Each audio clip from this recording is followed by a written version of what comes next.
गीता अध्याय 3 श्लोक 13।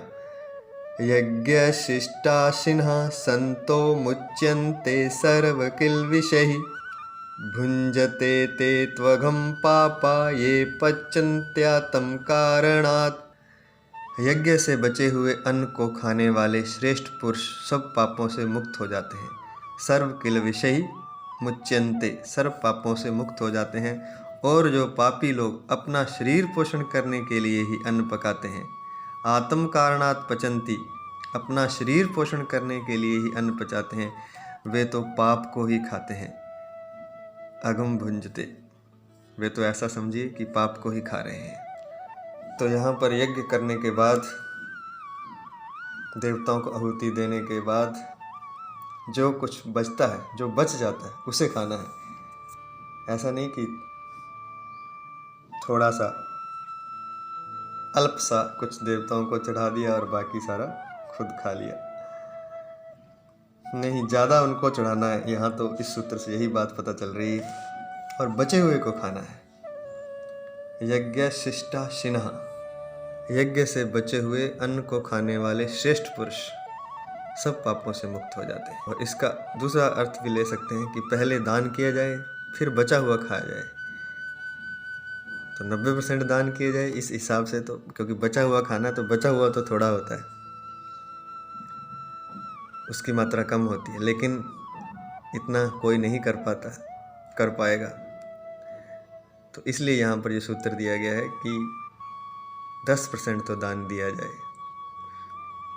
10% हिस्सा अपनी इनकम का दान किया जाए। तो उसके बाद वो खाना है, उसको निकालने के बाद, उसको दान देने के बाद जो बचा हुआ वो खाना है। ऐसा कोई करेगा तो उसे कोई पाप नहीं लगेगा, वो पापों से मुक्त हो जाएगा, वह दुख पीड़ा से, रोगों से मुक्त हो जाएगा। आज हम इतने रोग बढ़ते ही जा रहे हैं। कारण क्या है? क्योंकि वो जो दान की परंपरा थी वो धीरे धीरे समाप्त होती जा रही है। धन हम ज़्यादा कमा रहे हैं, लेकिन दान हम कम से कम कर रहे हैं या कर ही नहीं रहे। हम केवल अपने लिए, अपने शरीर के लिए, अपने लिए।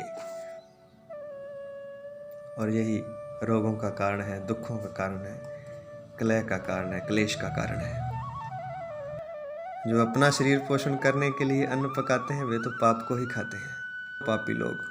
जो पापी लोग अपना शरीर पोषण करने के लिए अन्न पकाते हैं, वे तो पाप को ही खाते हैं। बहुत बड़ा यह वाक्य है, बहुत बड़ा ये श्लोक है, बहुत गहराई से समझने वाला है।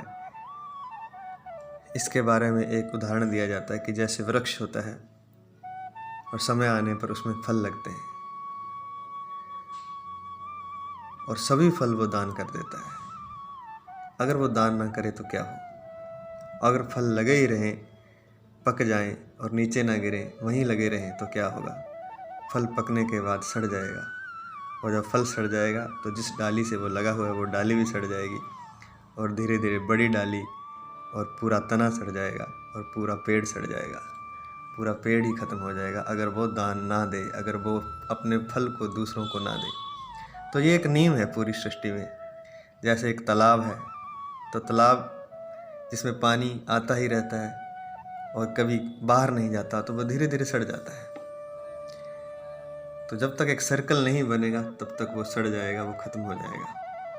तो इसलिए रोग भी इसी कारण से होते हैं और दुख भी इसी कारण से होते हैं, क्योंकि हम देते नहीं हैं, हम सिर्फ लेना जानते हैं, और जब हम लेते ही रहते हैं तो वो सड़ जाता है। कहते हैं जो रोक लिया जाता है वो मिट्टी हो जाता है, और दे दिया जाता है वो सोना हो जाता है। वो जो आपने दान